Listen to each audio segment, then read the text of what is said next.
Eyewitness News is working, developing news. The jury in Providence Police Detective Robert Decarlo's brutality trial has reached a verdict.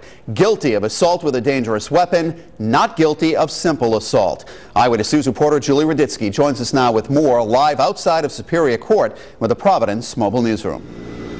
Well, that verdict coming down earlier today following an intense 11-day trial.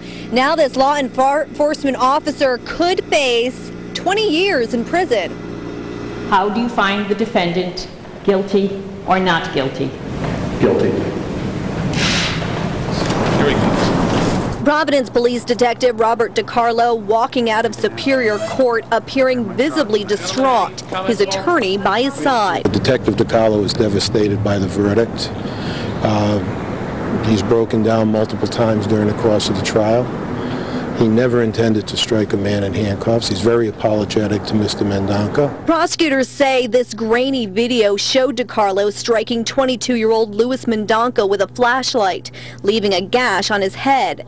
After several hours of deliberations, the jury unanimously agreed Decarlo used excessive force. Mendonca's sister says her family is relieved with the verdict. And I'm not saying your brother's to blame for any of what happened to him, but is there some blame to be laid just for getting into that situation in the first place, do you think?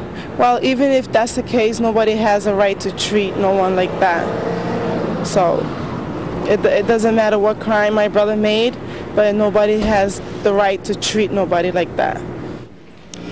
And the Attorney General releasing this statement, quote, "Today's verdict sends a strong message. Excessive force by a police officer against a detained suspect is a breach of the public's trust and will not be tolerated."